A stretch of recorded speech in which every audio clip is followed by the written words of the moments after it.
یہ ہیں بدلو کی نشریات. ناظرین، میں ہوں امتیاز عالم اپنے پروگرام انگیخ کے ساتھ بدلو کی نشریات پہ.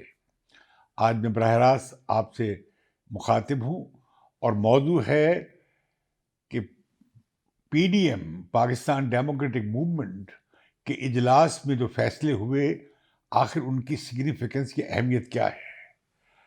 لگ یہ رہا تھا کہ مولانا فضل الرحمان بہت تلے بیٹھے ہیں اور زور دے رہے ہیں کہ اس حکومت کو گرانے کے لیے آخری حلہ بولا جائے، اور یہ کہ سب لوگوں کو استعفے دینے چاہیے اور فقط دھرنا دینے سے یا لانگ مارچ کرنے سے کوئی بڑا اثر نہیں پڑے گا، اور اسے مؤثر بنانے کے لیے دھرنے کو اور لانگ مارچ کو استعفے ضروری ہیں. اس نے اس بار تو پیپلز پارٹی نہیں تھی، اس نے مسلم لیگ کو بہت سچ و پنج میں مبتلا کر دیا. مسلم لیگ والے مسلم لیگ نواز والے پھر وہی بات کر رہے تھے کہ پیپلز پارٹی جب تک استعفیٰ نہیں دیتی یا باقی اور پارٹیاں نہیں دیتی تو پھر وہ استعفیٰ غیر مؤثر رہے گا. یہ تبھی مؤثر ہوگا کہ سب استعفیٰ دیں. یہ پھر پی ایم ایل این پھر سے اسی بات کے پیچھے چھپ رہی تھی جو اس نے جب پیپلز پارٹی علیحدہ ہوئی یا اسے علیحدہ کیا گیا پی ڈی ایم سے، تب بھی انہوں نے اس کے پیچھے چھپنے کی کوشش کی تھی. ہم تیار ہیں، پیپلز پارٹی تیار نہیں ہے. مولانا نے سنا ہے، اب اس کی تردید بھی کی گئی ہے اور مجھے بھی معلوم ہوا ہے کہ مولانا نے کہا کہ اگر آپ نے لڑنا نہیں ہے حکومت سے اور حکومت کو گرانا نہیں ہے، جسے آپ ناجائز سمجھتے ہیں، دھاندلی کی پیداوار سمجھتے ہیں، تو پھر اگر نہیں کرنا ہے تو پھر یہ گپ شپ کا سلسلہ بند کرتے ہیں. گپ شپ کے لیے ہم کیوں اکٹھے ہوتے ہیں؟ اور انہوں نے یہ بھی کہا کہ اگر آپ نے یہی کرنا ہے تو پھر آپ کوئی اور صدر بنا لیں. یہ بات درست ہے کہ مولانا فضل الرحمان کا موقف اس پر اٹل رہا ہے، اور پچھلے سال بھی انہوں نے یہ کوشش کی تھی اور دھرنے کی تاریخیں بھی دی گئیں اور لانگ مارچ کی تاریخیں بھی دی گئیں، لیکن آخر میں بات اس پہ ٹوٹ گئی کہ استعفے دینے سے پیپلز پارٹی نے انکار کر دیا اور مسلم لیگ نواز کو ایک بہانہ مل گیا. اب اس اجلاس میں جناب نواز شریف صاحب بھی تھے، اور نواز شریف صاحب بالکل مولانا فضل الرحمان کی لائن سے اتفاق رکھتے ہیں، لیکن ان کی پارٹی میں جو بالعموم جو رائے ہے وہ یہ ہے کہ استعفے اگر دیں گے، اور لوگ بھی یہ بات کر رہے ہیں اور پیپلز پارٹی بھی یہی بات کرتی ہے کہ اگر استعفے دے دیے اور عمران حکومت نے اور الیکشن کمیشن نے وہ جب نشستیں خالی ہو جائیں گی، جب اگر انہوں نے ضمنی انتخابات کا اعلان کر دیا، تو پھر کیا پی ڈی ایم کی یہ پارٹیز جو استعفے دے چکی ہوں گی، کیا دوبارہ سے وہ الیکشن میں جائیں گی؟ اور کون ہوگا جو سال بھر کے لیے دوبارہ انتخابات میں کودے گا؟ اور اگر نہیں کودیں گے تو پارٹیوں کے لیے بڑا مخمصہ ہوگا کہ اگر وہ بائیک آؤٹ کرتی ہیں تو وہ سیٹیں خالی ہو جائیں گی. اور ظاہر ہے کہ پیپلز پارٹی، مجھے لگتا ہے کہ وہ ایسے ضمنی انتخابات سے باہر نہیں جائے گی، بلکہ اس میں اپنے آپ کو بھرپور طریقے سے شامل کرتی ہمیں نظر آئے گی. اگر ایسا ہوا تو ہم نے دیکھا کہ لاہور کے ضمنی الیکشن میں حلقہ 133 میں مسلم لیگ کے ووٹ کو آدھے ووٹ ملے ہیں پچھلی بار کی نسبت، لیکن وہ کامیاب رہی. اور لیکن پیپلز پارٹی کو پچھلے الیکشن کے مقابلے میں 6 گنا زیادہ ووٹ ملے، 32,000 سے زیادہ ووٹ ملے. تو اس کے بارے میں ماہرین کہہ رہے ہیں اور تجزیہ نگار کہہ رہے ہیں، اور جن لوگوں نے انتخابات کو کور کیا ہے انہیں نظر آیا ہے کہ شاید ایک پیپلز پارٹی میں حرکت آئی ہے، جیالے واپس آ گئے ہیں، یا ووٹرز جو پیپلز پارٹی کے جو ووٹرز تھے وہ واپس پیپلز پارٹی کی طرف تحریک انصاف سے مایوس ہو کر واپس آ گئے ہیں یا آ رہے ہیں. اس سے پیپلز پارٹی کو بہت امید بن گئی ہے. تو میں کہنا یہ چاہ رہا ہوں کہ جس میٹنگ میں کو کہا گیا تھا کہ یہ فائنل شو ڈاؤن ہو جائے گا 6 تاریخ کی میٹنگ میں، ایک جسے کہتے ہیں کٹا کٹی نکل جائے گا، فیصلہ ہو جائے گا، وہ نہ ہوا. فیصلہ ہوا تو کیا ہوا؟ بڑا ہی دلچسپ ہے. ایک تو یہ تاریخ 4 مہینے آگے چلی گئی، یعنی 23 مارچ کو، اب سے تقریباً 3.5 پونے 4 مہینے بعد. اس کا مطلب یہ ہوا کہ جو ایجوکیشن کی تیاری کی گئی تھی، یہ کہا جا رہا تھا کہ ہم کرنے جا رہے ہیں، اسے ملتوی کر دیا گیا در حقیقت. اور اس کا نام لانگ مارچ بھی نہیں ہے. لانگ مارچ کی بجائے اسے کہا گیا کہ مہنگائی کے خلاف احتجاج ہے. اور مہنگائی کے خلاف احتجاج آپ 3.5 مہینے کے بعد کریں گے، جبکہ ملک میں مہنگائی کا طوفان ایسا مچا ہے کہ سب جو جھوٹ بولے جا رہے ہیں حکومتی نمائندوں کے اور ترجمانوں کی طرف سے، اسے عوام ماننے کی تیار نہیں ہے. اس لیے کہ لوگوں کا چولہا بند ہے، گیس نہیں مل رہی ہے، بجلی کی لوڈ شیڈنگ بھی ہو رہی ہے، تیل مہنگا ہو گیا ہے، ہر چیز مہنگی ہو گئی ہے. اور کوئی جو اسینشیل کموڈیٹیز ہیں، یعنی جو ضروری اشیاء ہیں، یعنی سینسٹیو انڈیکیشن میں کوئی 25 سے 30% مہنگائی کا اضافہ ہوا ہے، ہو رہا ہے. روپیہ گر رہا ہے، لوگوں کی قوت خرید کم ہو رہی ہے، بے روزگاری میں اضافہ ہو رہا ہے، اور لوگوں کی بری حالت ہے. افسوسناک بات یہ ہے کہ یہ ساری جو بحث تنقید حکومت پہ ہو رہی ہے وہ صرف ٹیلی ویژن تک اور میٹنگز تک محدود ہے، اور عوام باہر نکل رہے ہیں، اپنے مطالبات کے لیے باہر نکل رہے ہیں. جگہ جگہ ہم دیکھتے ہیں ایجوکیشن ہو رہا ہے، مختلف ملازمین کی تنظیموں کا، ڈاکٹرز کی تنظیموں کا، اور مزدوروں کا. لوگ احتجاج کر رہے ہیں، لیکن یہ پارٹیاں ٹس سے مس نہیں ہو رہی، عوام کے ساتھ شامل نہیں ہو رہی. کہیں انہوں نے ایک رسمی طور پہ مظاہرے کیے، لیکن وہ کوئی موومنٹ بنا نہیں پا رہی یا بنانا نہیں چاہتی.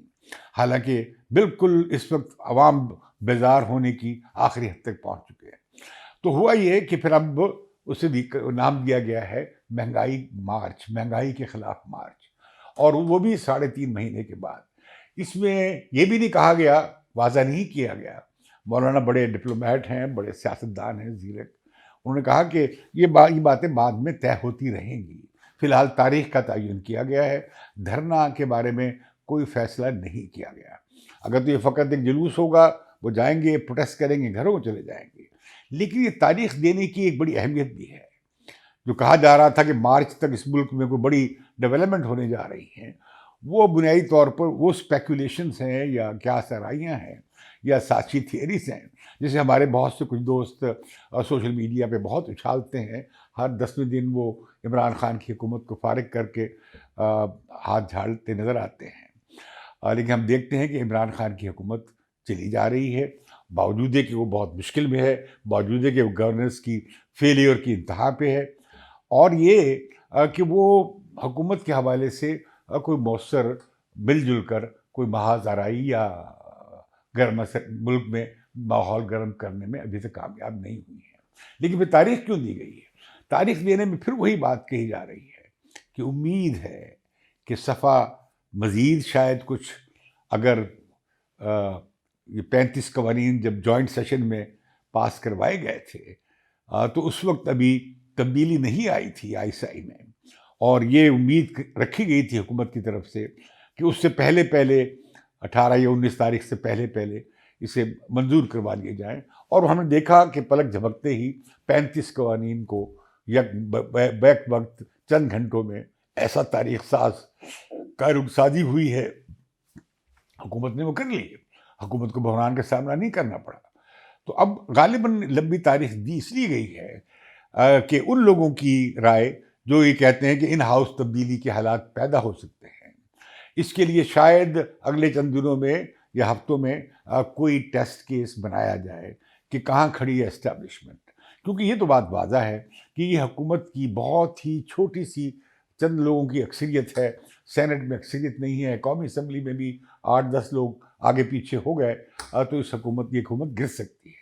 تو اس میں پیپلز پارٹی والے اور خود مسلم لیگ نواز میں میاں شہباز شریف اور ان کے ہم نوا اس طرف مائل ہمیں نظر آتے ہیں کہ ان ہاؤس تبدیلی کی جائے. مشکل یہ آن پڑی ہے، ان ہاؤس تبدیلی میں بھی بڑی مشکل ہے.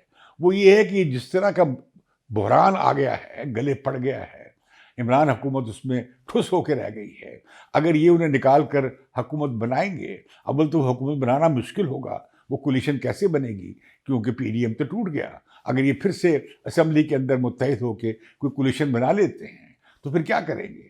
کیا یہ باقی کی ٹینیور پورا کریں گے، یا اور وہ جو ملبہ آج عمران خان پہ گر رہا ہے وہ اسے اپنے سر لے لیں گے اور عمران خان پھر کچھ عرصے کے بعد دوبارہ سے میدان میں اتر آئیں گے ایک اپوزیشن لیڈر کے طور پہ کہ دیکھیں یہ جگتو فرنٹ بنا لیا میرے خلاف، اور چونکہ میں یہ کر رہا تھا، چونکہ میں کرپشن کے خلاف تھا، چونکہ میں مافیا سے لڑ رہا تھا، تو لہذا یہ لوگ انہوں نے مل کر مجھے حکومت سے نکال دیا، اور وہ کہیں گے عوام مجھے بڑا مینڈیٹ دے۔ تو میں سمجھتا ہوں کہ یہ بھی ان کے لیے بڑا مسئلہ ہے۔ ابھی عمران خان کو کا جو ابھی باقی ہیں 1.5 سال، اس میں بڑی مشکل ہے، اگلے سال تک یہ بحران بہت بڑھے گا۔ حکومت کو جو یہ امید ہے کہ بہت ترقی ہو جائے گی، نشو و نما معاشی بڑھ جائے گی، مہنگائی کم ہو جائے گی، عالمی قیمتیں کم ہو رہی ہیں، اس کا فائدہ مل جائے گا۔ میں سمجھتا ہوں کہ یہ پاکستان کا بحران اتنا شدید ہے کہ وہ عمران حکومت اگلے 1.5 سال تو کیا، اگلے 3 سال بھی وہ اسے حل نہیں کر سکے گی۔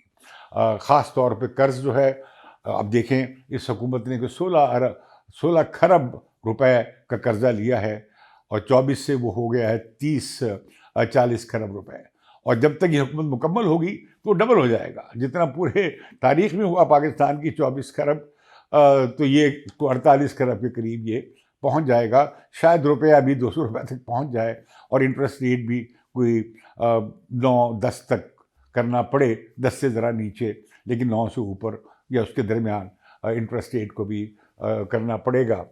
اور ہم دیکھتے ہیں کہ تو معاشی بحران بڑھے گا، حکومتی بحران بھی بڑھے گا، لیکن غالباً اس پہ نواز شریف اور مولانا فضل الرحمان کا یہ بڑا اٹل موقف ہے کہ ہم اس سسٹم کا حصہ نہیں بنیں گے۔ تو لہذا یہ جو اسمبلی میں سے تبدیلی کی جو ایک راہ ہے، شاید وہ بھی ابھی ہمیں نظر نہیں آتی۔ جب وہ نظر آئے گی تو اس وقت نظر آئے گی جب ہم دیکھیں گے کہ شاید اسٹیبلشمنٹ میں اور عمران خان میں کوئی شو ڈاؤن ہونے جا رہا ہے، اور عمران خان کوئی بڑا قدم اٹھانے جا رہے ہیں۔ مثال کے طور پہ وہ یہ کر سکتے ہیں، جیسے کہ افواہیں پی ٹی آئی کے حلقوں سے باتیں چلائی بھی گئی ہیں کہ جنرل باجوہ کو قبل از وقت فارغ کر دیا جائے، ان کی ایکسٹینشن کو کم کر دیا جائے، اور نیا چیف عوامی اسٹاف لگا دیا جائے۔ تو یہ جو اس پر میں سمجھتا ہوں فوج میں کافی رد عمل ہے، اور اگر یہ باتیں بڑھتی ہیں عمران خان کی اور اسٹیبلشمنٹ کی ٹینشن، تو پھر معاملہ کچھ اور صورت لے سکتا ہے۔ لیکن کیا یہ پارٹیاں اپنے اصولی موقف سے ہٹیں گی؟ جو پی ڈی ایم کے جو نکات تھے، جس میں پیپلز پارٹی بھی شامل تھی اور باقی جماعتیں بھی شامل تھیں، کہ ہم سول ملٹری تعلقات کو تبدیل کریں گے اور اداروں کو مجبور کریں گے کہ وہ اپنے آئینی دائرے میں رہیں، پھر تو اس سے ہٹنا پڑے گا، پھر ایک سلیکٹڈ چلا جائے گا، اس کے بعد دوسرا سلیکٹڈ آ جائے گا۔ تو مجھے لگتا یہ ہے کہ فی الحال پی ڈی ایم نے اپنی مزاحمتی تحریک کو پس پش ڈال دیا ہے، اور اسے ایک لمبی تاریخ دے کر پوسٹ پون کر دیا ہے، ملتوی کر دیا ہے۔ تو اس عرصہ میں صرف یہ ہے کہ تاریخ دے دی گئی ہے، اور ایک طرح کا نوٹس عمران خان کو دے دیا گیا ہے، اور انتظار کیا جائے گا کہ اسٹیبلشمنٹ میں اور عمران خان میں تعلقات کی جو صورت حال ہے وہ کیا نیا رخ لیتی ہے۔ تو ناظرین، یہ تھا میرا تبصرہ، اور ابھی ہم مارچ تک انتظار کرتے ہیں کہ اس سے پہلے کیا ڈرامیٹک ڈیولپمنٹس ہوتی ہیں۔ یہ نوٹس دیا اس لیے گیا ہے 23 مارچ کو کرنے کا، یہ مہنگائی مارچ، کہ تاکہ ایک دباؤ کے تحت رہے عمران حکومت، اور اگر کوئی نئی مووز ہوتی ہیں اسٹیبلشمنٹ کی، اس کے ساتھ مل کر کوئی نئی کھڑکی پکائی جائے۔ اس کے ساتھ ہی مجھے اجازت دیجیے، بدلوں کی نشریات کو آپ ضرور سبسکرائب کیجیے۔ شکریہ۔